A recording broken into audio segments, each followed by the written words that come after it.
This is episode 30 on the Live Blissed Out podcast. Want to learn about integrative health? We'll talk about that. Did you know that since food allergens often enter the body's bloodstream by drinking or eating them, you can't have an allergic reaction to the smell of food if the food's odor is produced by something other than these proteins? This explains why people with peanut allergies who smell peanut butter will most likely not have an allergic reaction.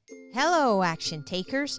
Welcome to Live Blissed Out, a podcast where I have authentic conversations with business owners and subject matter experts to help us get the scoop, the 411, and the lowdown on a variety of topics. Tired of hesitating or making decisions without having the big picture? Want to be in the know? Then this is the place to go. I'm your host, Marissa Houston, helping achieve bliss through awareness and action. Thanks for joining me. The information, opinions, and recommendations presented in this podcast are for general information only, and any reliance on the information provided in this podcast is done at your own risk. This podcast should not be considered professional advice. Heard of 17 Hats? I use it to organize and automate my small business, and I swear by it. Their feature-packed platform saves me time and money and lets me focus on what I do best, not paperwork. And only because you've been referred by me, a 17 Hats member, you can get this special pricing, half off their normal pricing for 2 years. You can save even more if you sign up for longer. Just follow the link in the show notes to let 17 Hats know I sent you, help support the show, and get this limited time invitation-only sale pricing. 17 Hats. Goodbye clutter and chaos. Hello, organized and easier. My guest is Dr. Scott Cunningham, an integrative internal medicine specialist with nearly 30 years of medical experience. Drawing on the various treatment modalities he has encountered throughout his career, Dr. Cunningham focuses his practice on providing integrative immune and thyroid health based on the concept of root cause resolution. Since its inception, his care team has empowered many patients to take charge of their health and resolve many chronic conditions such as Hashimoto's thyroiditis, early Alzheimer's disease, and many other autoimmune-related symptoms. For more information, visit his website at greathealth365.com. Hi, Dr. Scott. It's great to have you on the show today. Thanks for taking the time to chat with me. Well, you're welcome, and it's great to be here. We're all patients. At some point or the other, we all have to go see our doctor either to get preventative care or for particular situations that we're experiencing. And sometimes feel frustrated when we go to our doctor because we explain our symptoms and then the doctor diagnosed us and told us that we have this particular situation that we have to deal with, and then we typically go through some sort of process for getting it resolved, whether it be medication or treatment of some sort. And then there are many people that say, okay, I've done all that, but I'm still not feeling right. Something's wrong. I don't understand why this is not getting better. And then sometimes they talk to their doctor and the doctor's saying, well, I don't get it either because you should be fine. All the tests are saying everything's fine, but they're still not feeling right. And so at that point, obviously, then it becomes frustrating because what do I do from there? So could you talk about how you find your patients? Like, how do they reach out to you and what are the things that they look to you for to help them get some of these issues that they're dealing with addressed? My typical patient has been to doctor after doctor after doctor, and they still have their symptoms. Their symptoms are mostly untouched by the conventional therapies that they've been offered, and they just kind of feel stuck. You know, it's kind of like, well, is that all there is? Is this the way I'm going to live the rest of my life? You know, I hear all the stories.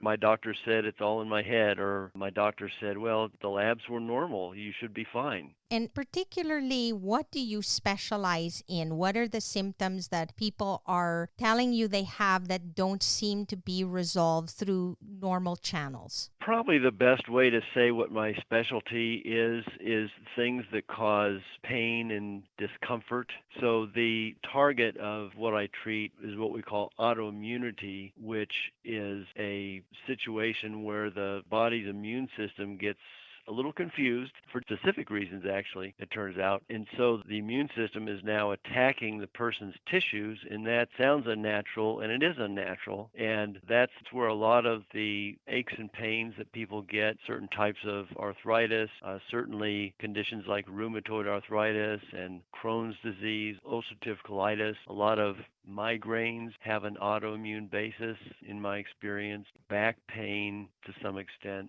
fibromyalgia, things like multiple sclerosis, celiac disease, Alzheimer's disease, even to some extent, has an autoimmune basis. And so if somebody's health just isn't responding to the typical medicines that they are offered by their medical doctor, and particularly if that really bothering the patient is saying, wow, I would do anything just to not have to deal with such and such symptom, that would be the patient that I can do my best work with. Help us visualize a little bit, doctor. What can a patient expect when they go through their traditional doctor that is different from the kind of assistance that you would provide when they come see you? So, for example, if they go to the doctor and the doctor tells them, look, we've done the tests, we've given you the diagnosis, these are the medications you should be taking. And after all that, they're still not feeling like the symptoms that they've been experiencing are getting resolved. What could they expect from the experience that they have with you? The really fun thing about what I do is I do discovery calls with patients. My first contact with a patient typically involves a 15 or 20-minute call where the patient tells me, okay, these are my symptoms, this is my medical history, a kind of thumbnail sketch, and I will tell the patient, okay, well, it sounds like the cause of your problem is A, B, and C, and I'll actually tell them actually what caused their symptom or their disease condition. And there's something about conveying to a patient an understanding of how they really got to where they are biologically that seems to be empowering to patients. I guess what you're saying too is there are other considerations that we don't necessarily have a chance to talk about with the doctor because the doctor will do a blood test or do a general test to tell you, here's what we identified, and then based on that, this medication is what you need to be taking ongoing to address it. But then there are underlying things that might be happening on the back end. For example, the foods you eat. Would that be a good example of something that could impact how they feel? Absolutely. And I'll just say that in medical school and residency, and even when you go to medical conferences and stuff, the theme of every medical teaching is, okay, it's a pill for every ill. So it's a very reductionist perspective, and talking about the real cause at a foundational level of disease processes just doesn't happen. So if Joe is seeing Dr. Smith for 5 years, 10 years, and Dr. Smith can't really explain, well, why do I have migraines right now? Or why do I have irritable bowel syndrome? Or why can't I sleep at night? Tell me why. How did I get here? I'm doing everything you told me, Dr. Smith. Saying that people probably don't understand is Dr. Smith actually wasn't taught what is the underlying cause. Some medical schools are starting to teach that sort of thing, but up until about probably 5 years ago, medical schools don't even teach the underlying genesis of what causes diseases, much less how to actually fix that foundational problem of the disease so that the symptoms can actually go away. Yes, and don't you find that most of us expect simplicity, like what is the problem and how do we solve it? And more often than not, it's caused by different layers and different elements that may impact the problem in the first place. And we're only addressing one of those layers and the others are not being looked at. And therefore, even though we're taking the so-called medication that's supposed to address that issue, other things are impacting it as well. And therefore, the medication is not having the kind of effect that we would like it to have. I'll approach that from two different ways. A disease process is almost never just caused by one thing. Diseases are typically caused by multiple things. And we'll talk about Jane's case in a few minutes. To think that just changing one thing and expecting this complex disease process to go away or reverse, that's just unrealistic. And it's impractical, and it just doesn't work because it has a complex foundation. The reality is we want things quick and easy, and therefore it's ideal for us to think that the doctor's just going to give us this miracle pill and then once I start taking this, everything is fixed and the reality is different. So now we're kind of talking about the psychology of being a patient. One of the most fascinating things I do is to read the patient's psychology and stuff. So when a patient is thinking, well, I just want something that's going to be simple to fix my problem. Well, that may not be possible, but what I can give them is, since I have an understanding of what caused this problem, let me explain it to you in a way that you can understand. So at the end of the visit, I don't necessarily say, okay, well, here's a pill you can take for this. But what I am able to extend to them is, here's my understanding of it. I'll give it to you so that you can also understand it. That is probably what patients really want. They want to be heard and they want to be understood. That's really what they want. And they want results. And if a person is not willing to do some kind of complex things to reverse their chronic illness, well, maybe they're not really ready yet. And that's fine, because as time marches on, as a person gets older and older, it's common, maybe even universal, for symptoms for different reasons, different specific reasons, to get worse and worse. They don't typically get better. And so at some point, the worse the symptoms are, the more motivated a person gets in general. Let's say that somebody comes to you and says, I've been dealing with this chronic disease for years, and I'm to the point now where I'll do anything because it's not getting better. I'm frustrated, but I also want solutions. Like, I really want to get from A to Z as quickly as possible. How does that look? What can be done to help them achieve that goal? Is it the collaborative process that they have with you? The first thing I do when I am with a patient, I figure out exactly what caused the problem. Because if I don't know how Joe got to where he's at, then how in the world am I going to reverse the process so that he feels like he did 20, 30, 40 years ago? If I knew that I was dealing with a specific symptom and you and I had a conversation about it, and then you were able to identify, for example, that in this particular situation, I'm allergic to ice cream, then it becomes an issue of, once we've identified that I'm allergic to ice cream and this is causing bad things to happen in my body, then I have to somehow, as the patient, collaborate with you and say, okay, I guess it's best for me to give up ice cream or find an alternative to ice cream, because if I continue to have that, then I'm not going to be able to get past this process. Is that how that works? Could you give me like a specific case that you worked on that might be able to give our listeners an idea of what that looks like? Well, let me say first that if I had a patient that went through and had the response that you just did, you would be the ideal patient. I would make you the poster patient for my whole practice.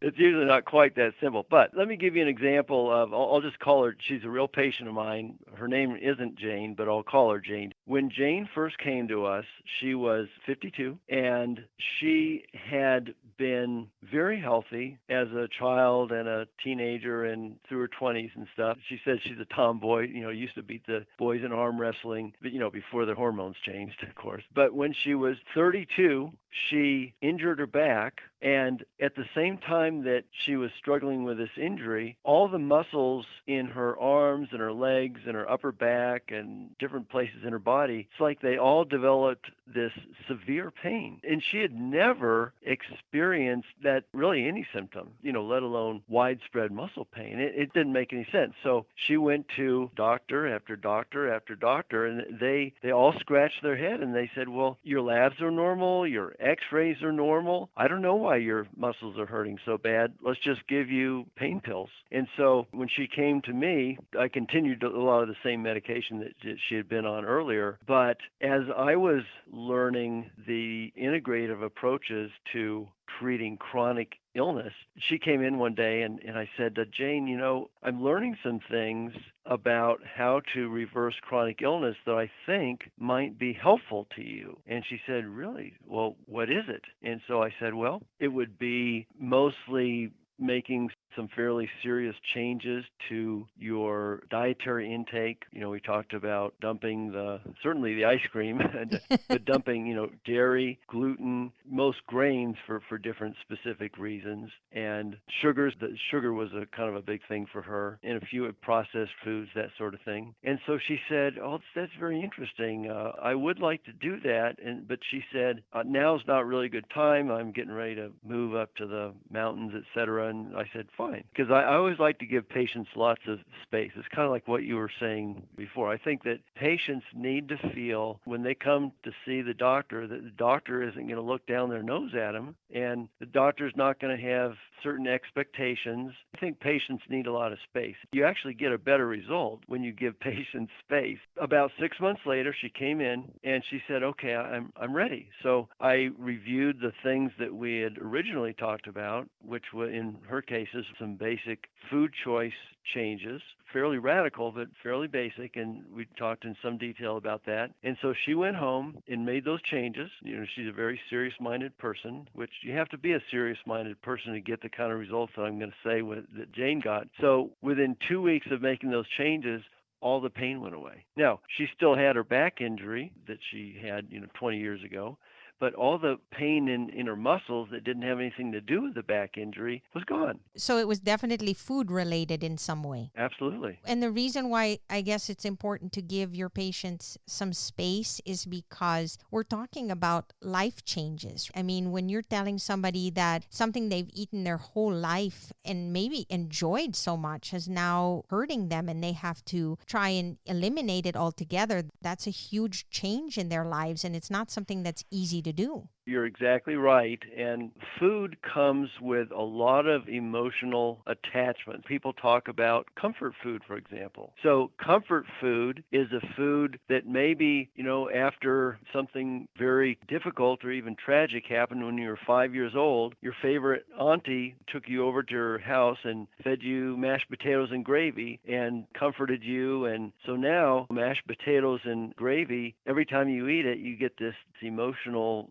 feeling of being comforted. Now, fortunately, mashed potatoes and gravy in general are probably fine if they're well prepared, but there are other foods that can, if they're a comfort food, like ice cream you're talking about, if you have an emotional attachment to a food that's actually sensitizing and activating your immune system to attack your own tissues, that's a dysfunctional relationship with that food. It is, and it's very powerful, and that's why it's difficult, because you're basically telling them they can't have something that means so much to them on so many levels. And when you've identified that this food is not helping and now they have to change their lifestyle in some way, are you then consulting with them to give them alternatives or things that might still be able to fill the void? Absolutely, I do, as much as I can. In fact, I'll just say this, that since you asked the question, one of the classes I teach at CFU, Colorado Free University, it's a 2-hour class on kind of the scientific aspect of disease and how to come through them. And my wife, who works with me in my practice, had the idea of, well, let's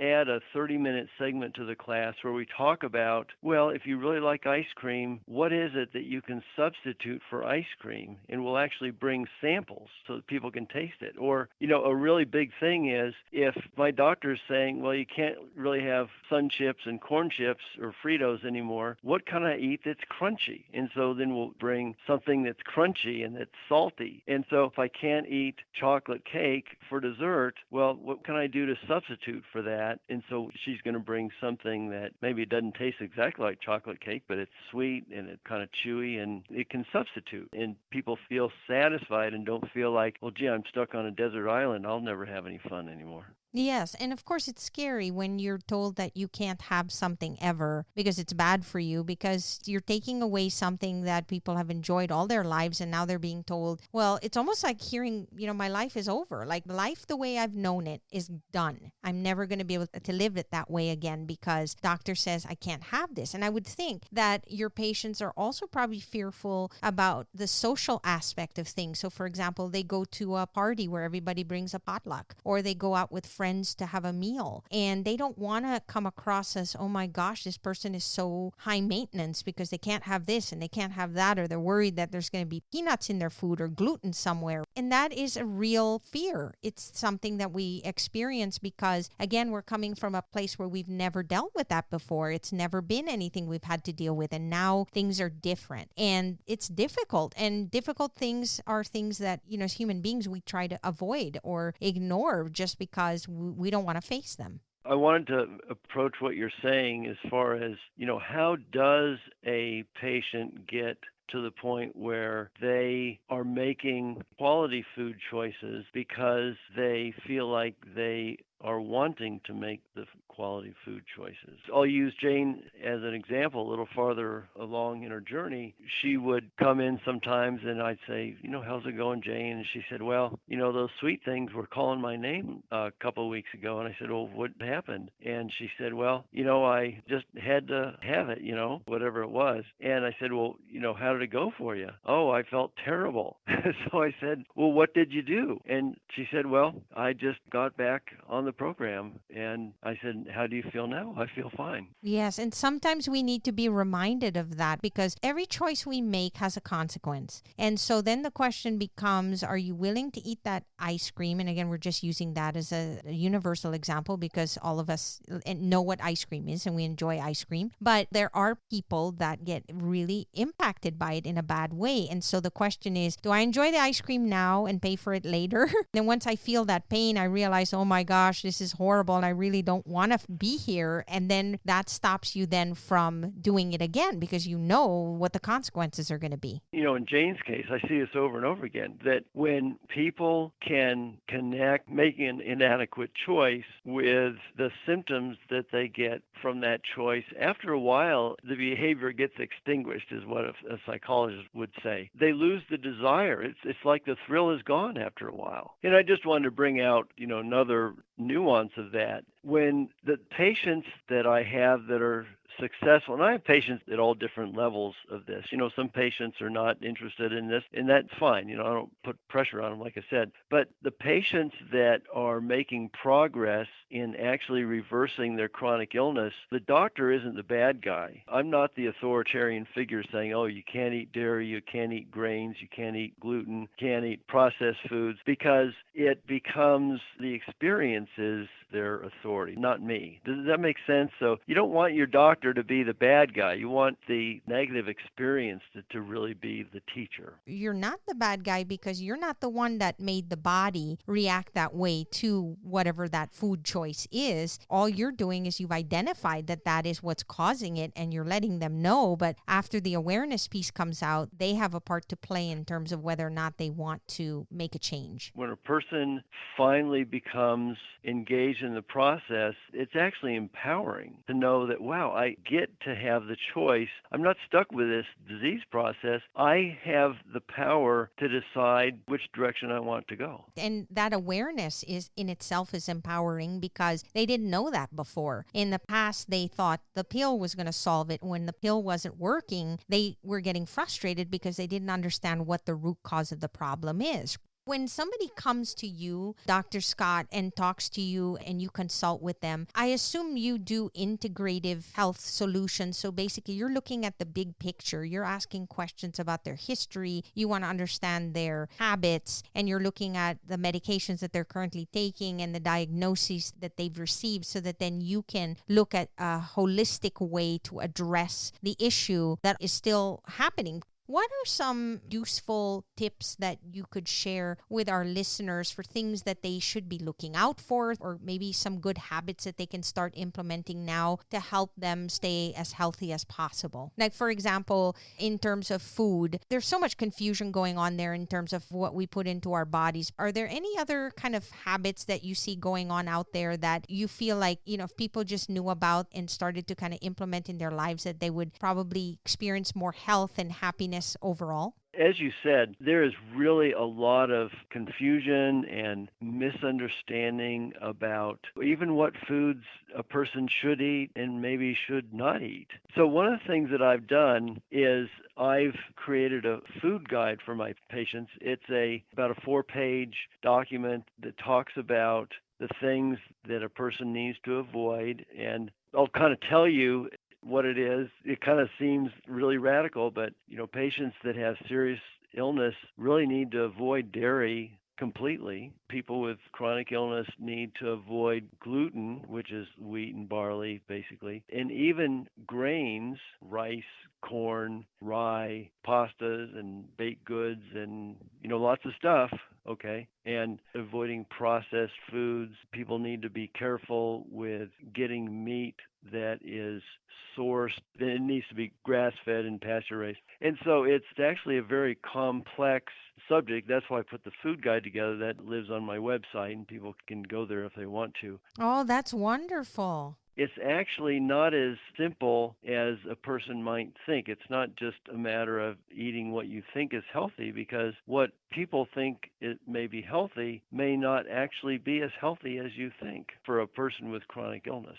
We have so many choices, and it gets overwhelming because you go to the store and people don't even know how to read the nutrition label to look for things that might be red flags for their particular situation. And some people are more impacted than others, and then it becomes more work. Because when you think about it, food preparation alone, even without any restrictions, is a lot of work. You got to think about yourself, your family. You're typically feeding a lot of people 3 times a day, and you're having to think about what these meals are going to be, and they have to be delicious, and everybody has to enjoy them. And then on top of that, now you got to think about, okay, well, I can't have pasta, or I need grass-fed meat, or I need to make sure that this particular ingredient is not in here because this is bad for me. So it just adds another layer of decisions that we need to make. And I think that's one of the reasons why people either ignore it or they don't do it consistently because of the work involved. But as you stated, doctor, the point here is that you go into it being aware, and by talking to you, they are able to identify the source of the problem so that then they can make those decisions for themselves, because at the end of the day, that's a decision they're going to have to make. Well, and it's a decision they get to make.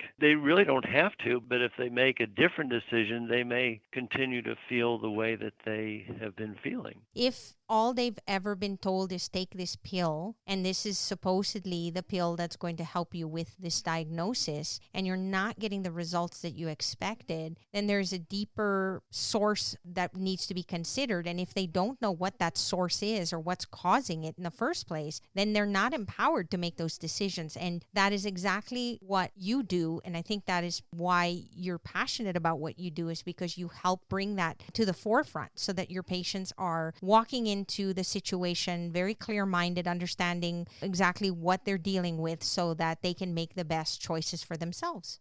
Actually, that triggered something in my mind that I wanted to make sure that I covered, and that is that I myself suffer from an autoimmune condition called Hashimoto's thyroiditis. And so one thing that I found is that, especially when I'm talking about integrative care, when patients find out that I myself have suffered from an autoimmune condition, Hashimoto's, it somehow helps them to feel more empowered, that their doctor kind of understands it from the inside out. And the other corollary to that is, found it interesting that many times when I suggest to a patient that they would benefit from making whatever lifestyle change, the first thing they'll ask me is, well, doctor, is that what you do? And so, if I've done it, they'll oftentimes say, okay, well, then I'll do it. Exactly, because they know that you've been there, that you understand what they're going through, and there's something to be said about that because you've experienced it. You've gone through the symptoms, you've identified the process for yourself, and then you've made the life choices to turn things around and help you feel better. And now you're taking that experience and your knowledge as a doctor to help them do the same. Dr. Scott, if they want to get a hold of you or learn more about your services and the kinds of illnesses that you specialize in, how do they find you? Go to greathealth365.com. That's my website, and they can snoop around the website if they like to do a discovery call. We do those, free discovery call, 15 or 20-minute discovery call. They can schedule that online, or they can call the office and schedule that either way. So they can reach out to you and just chat with you a bit about what they're experiencing, some of the frustrations perhaps that they're having with not getting resolution, and then they can decide at that point what the next steps are going to be.